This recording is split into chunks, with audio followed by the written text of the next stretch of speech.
Hello everyone. So today we'll be trying to recreate the movie web page, and we will try to we'll create a reusable component. Okay, so let's see what we are going to create.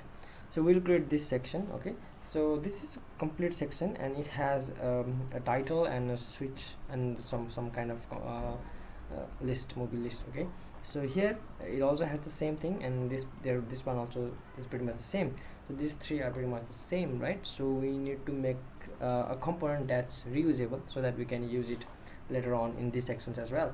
So let's just try to recreate a section layout here. Inside my layouts, I'll just create a section folder. The section I'll say, and also inside section I'll just say it's an index, and let's just create a section const section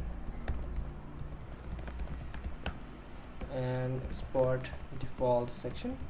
So let's create a section here. Let's just say turn section, and let's give some class name here. Let's give some padding top of 30 pixel and padding right and left of 10. It's not pixel, it's rem. Yeah, rem units. It's almost similar to 40 pixel, and this one to get 30 pixel I will just need to wrap it inside this big bracket, and here I'll just say a section. Okay, let's say section, and we'll just display this in our app here. So I'll just do the auto import here, section here. I'll just do the auto import. So this is if you try to see this, yeah, we got the section. So this section has a header, okay, which should be reusable as well. So I'll just do that. So let's just say this section receives okay, so this is fine. This section receives some kind of title, and that's the header, right? What's popular, and so now this is something that I want to see. Now this is a prop that I'm passing in the section component, so let's just go and grab that prop. So this prop is an object of property and has a property name of title, so I can destruct it. This is the title, and here, and I need to use it. Let's just create a header. Let's say header to, I don't know, class name, font should be semi bold or something, semi bold, and text size should be 2XL. Okay, and yeah, let's write the title. So you see we have this, yeah, pretty much similar to this. Yeah, this is fine, right? Let's just see if this is working or not. Okay, yeah, this is fine. Now we need this switch as well, so let's create a switch component. So let's wrap this whole thing inside a div. Let's wrap this whole thing inside a div, and let's say class name is equal to flex. Just make this flex display, and here I'll just yeah, this one, and the another one is I'll just create a switch component here, and just say for now switch. Let's get a div, let's say switch, and let's just look at it. Yeah, no, I'm getting that. So let's create a switch component.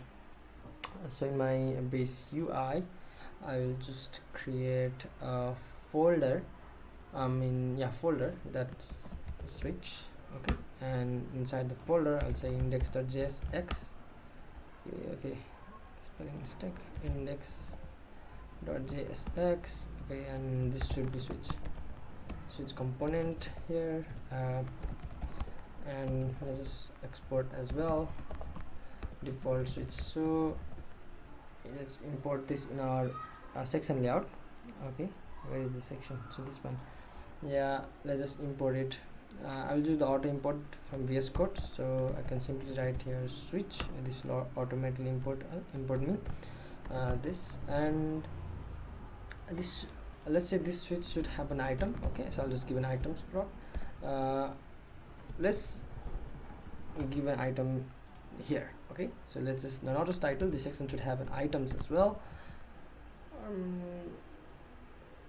Yeah, that's fine, because we are creating the reusable. So I'll just say it's a JavaScript, and this is an array of item. It's the on TV here, and the another one is in theaters, right? This one. So this one I'll just pass. This one will be received by this section here. I'll just, then again I have to pass it. Okay, so here items, this is an array. Now this I need to pass it again to this switch component items. Here items. yeah, this one from the params. So this in switch component I'm receiving that items here, items. Okay, so uh, let's create a div here, our own switch component. So let's do a div, and let's say this should have a border. I don't know, let's just give some kind of height, and also border solid. Okay, and also let's give this to items 0 and items 1 here, because it's an array, right? And another div items 1, right? And border solid, and border color should be something tmdb dark blue, I guess. And let's say a little bit of border radius around it. Okay, I'll just do a custom pixel here, 30 pixel, I guess, 30 pixel, and border should be 1 pixel. I guess that is fine. And whatever the font, this guy's font should be semi bold. Okay, yeah, so I'm getting this. Okay, so this I'll have to make flex display as well, so that it will just be in the same line. Okay, yeah, now item center as well, align this into center. Yeah, this is fine. Let's, okay, but I need to have the gap on these two sections, which, and so I need to go on section here. So here I'll just create a item center, as well as I'll just say the gap should be how much, 5, I guess. Yeah, that's fine now. And yeah, in this the switch, these items should have a class name of padding. I'll just keep some kind of padding. Okay, so padding y1 and padding x of 5. This 5 means you can actually hover over here, and this is 125 mm 20 pixel. Okay, and let's just also give the height equal to this height. Okay, and yeah, let me round it 30 pixel as well. Let's copy this class name and just copy paste this one here as well, and let's see what happens. Okay, now there is a little bit of breathing space between these things. Okay, and yeah, it's pretty much similar to this one, but now let's create a static one here. This one, the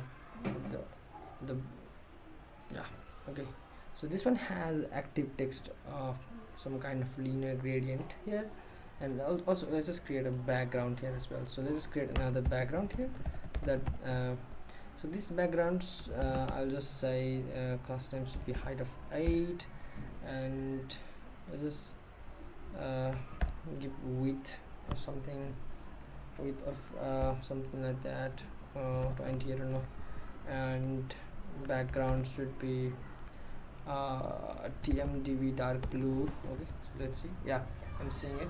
And then the rounded should be 30 pixel there as well. Okay, and the padding, and there's no need to have padding, this is fine. Now I'll just create, so this should not be here, and instead this should be either here or here. So I need to make sure that this whole is a relative position, and this one should be an absolute position as well.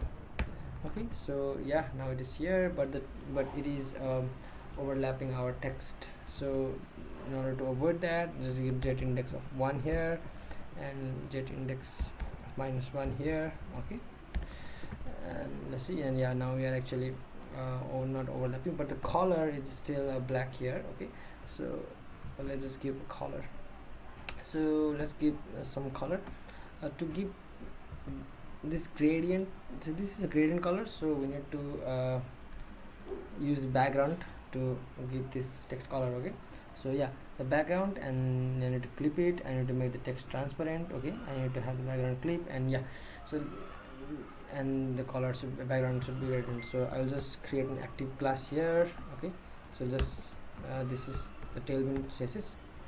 I'll just create an active text color here, and say background clip to text. So background clip text is bg so let's look at here what is background clip text. Background clip background clip text. Okay, bg minus, so let's just not use it here. This is just to look at the, okay, a property bg clip minus text. So other one I pretty much know. And for the color transparent, I think it should be text transparent. Yeah, text transparent. Well, let's just write it here and then copy that. Okay, and the another one is the background gradient. Okay, let's just also write background gradient to right, and from the color should be this and 2, and the color here should be this one. Okay, and I guess this whole part should I need to copy here and yeah, put it here. Well, I'm not using it. Let's use this. I'll use template literally here to this one. Okay, I'll just use template literal syntax here to make sure I use that. Make sure that JavaScript is string. So let's create this active class. Okay, so active text color. So the color should be now, yeah, the color should be, yeah, the linear gradient. I can actually see that it's pretty similar here. And now if I click on it, nothing happens, but I need to have this behavior. If I click on it, the color should change and the background should change as well. So in order to do that, we need to use state, which we have learned in the previous video. So let's just create in state. Let's just say is toggled. Okay, and set toggle. Okay, and use state. Okay, sorry, use state.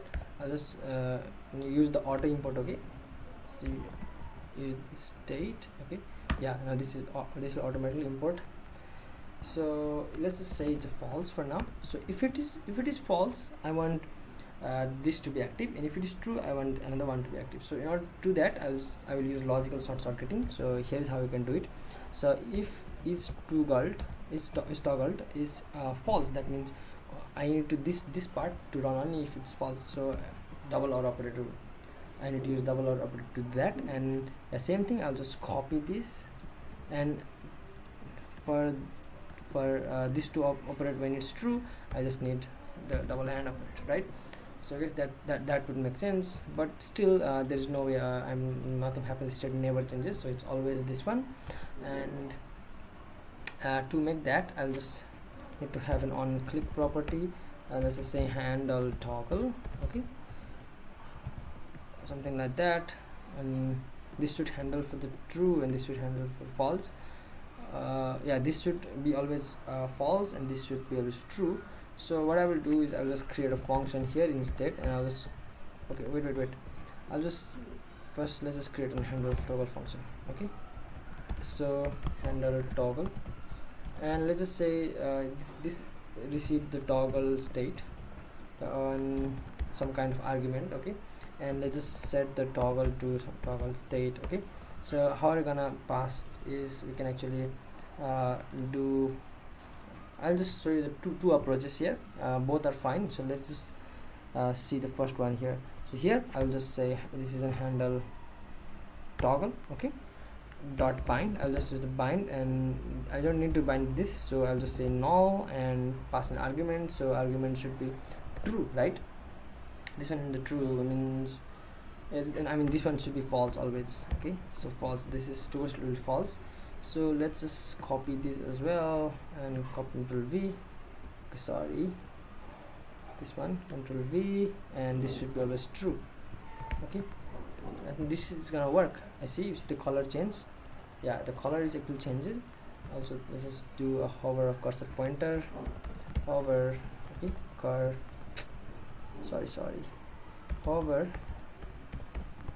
cursor pointer here, and yeah, this is fine.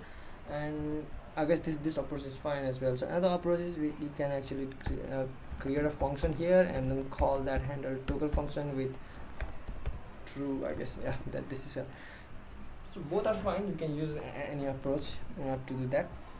So it's just JavaScript. Okay, so okay, I will just give my internet as well.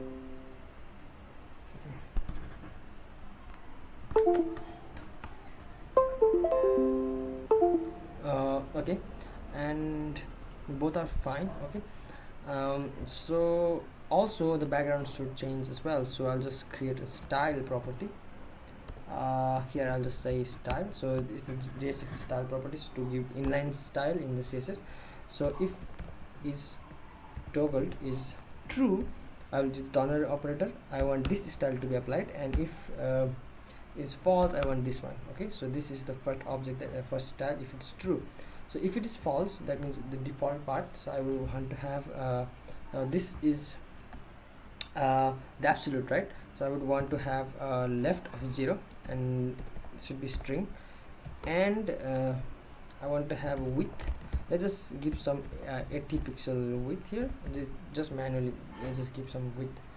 So and if it is true, and if it's toggled and is true, then I want to have left, so this should shift 80 pixel, right? Yeah, and let's just give width of, I don't know, this has, let's just say this has a width of some kind of 120 or anything. Let's just say 120 pixel. Okay, so if I see this, you see now this is actually working fine. And the thing is, the animation is still not working, right? So this is some kind of transition here, so let's just skip that as well. So here I'll just say that transition here, I mean this one, the absolute one. Let's just give a transition here as well. Transition, let's just give transition all. That means it will look for all the changes, either width changes or background changes, or anything that changes, that gets changed. So another one is I want to do the duration of 150 millisecond, and okay, the timing function, transition timing function, let's give it the ease in. This is you can give anything you want, ease in, out, ease in. I'll recommend you to use ease in or ease in out, so both are fine. And yeah, let's see. Yeah, now actually the toggle is working, and this is, yeah, this is good. And yeah, and now what we want is, I want to show you the drawback of like giving this width and left manually. Okay, and we will also see how we can fix that as well. Okay, and let's just go on this section here. Let's just copy this. Let's create another section here. So now this let's say on, instead of wanting some really long section, I don't know, and this is some small property, is small. Okay, so this is really small, and this one is really long content, right? So this is, so now you see, if I click here, it will only go to the width that I have specified. So yeah, so this is actually not what we want. We want to have that the content width rather than specifying this manually. So we will use the help of JavaScript to fix that. So let's go to switch component. So now we know the concept of useref, right? So we all have already learned useref on the previous videos. So we can use useref and directly grab the DOM element to get the width. Okay, so let's just say item 1 ref. Okay, const item 1 ref. Here I'll just say item 1 ref. I don't know, I'll just say use ref, and the other one, let's just get item 2 ref, use ref. Okay, and now let's just give the reference to which one, this one, right? Ref item 1 ref, and this also ref to item 2 ref. So but if you try to see this item 1 ref, okay, and let's just try to console and let's see what happens here. Console or log item 1 ref. You see, if I inspect it and see, wait, if I control it, yeah, it's undefined, right? So it is undefined because the DOM itself isn't even rendered yet, and we are trying to access it before this part really gets rendered. So in order to access this only after this is rendered, so we will use one hook called use layout effect. Okay, so this will help us synchronously fire after any DOM mutation. So let's just say use layout effect. Okay, and here this will also take a dependency. I'll just say an empty array for now, so that it will only gets called at first. Okay, and after the initial render only. So here now if I say console.log, and if I try to access this item1 ref, now if I see, you see in the current property I'm actually getting that division, right? HTML content. Now I'm actually getting that. So yeah, that's fine. Now we can actually get that. So let's just track that, to keep track of that. Let's just have that state as well, item1 width. Okay, and set item1 width, and use state. Let's just give it undefined item2 width, set item2 width. So you don't have to set undefined manually, so you can just keep it like this and it will be undefined. Okay, so now as soon as the layout effect fires, so we want to set the item1 width item1 ref that current dot. I want to get the offset width, so you use offset width property. Okay, so let's just try to console this and see as well before when we set in console.log, and this will actually give us the width. Yeah, this is actually giving us the width, right?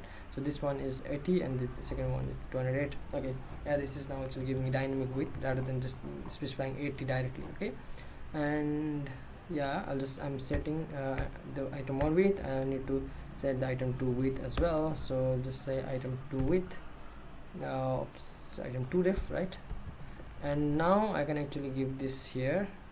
I'll use template literal again to get that item1 width, and I guess this one should be item 2 width pixel. Okay, this is something that I should not forget. Okay, template literal. Okay, yeah. Item1 width, let's just copy this and this keep here as well. I guess wait, this will come here as well. Okay, I guess this will work. Yeah, you see, now this is actually working. Okay, here is some kind of this is not getting.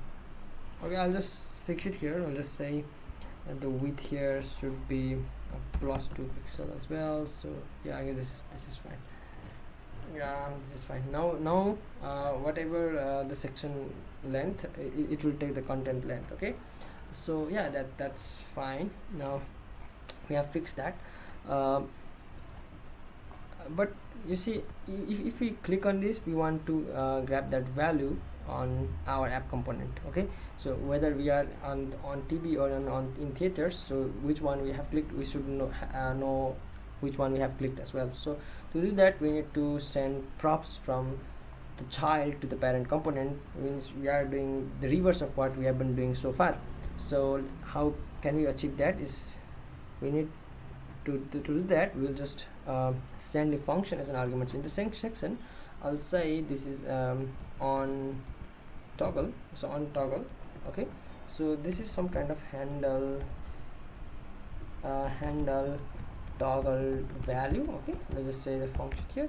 So this function, we assume that this function will be called in that particular component with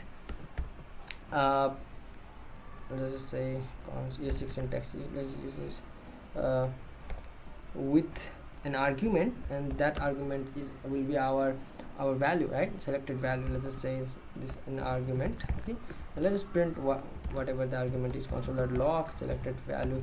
So we are assuming that this function will be called in that particular component. Okay, so let's just remove this for now. We don't need this, because now console.log selected value, this one nothing happens right now, so we need to grab this as well.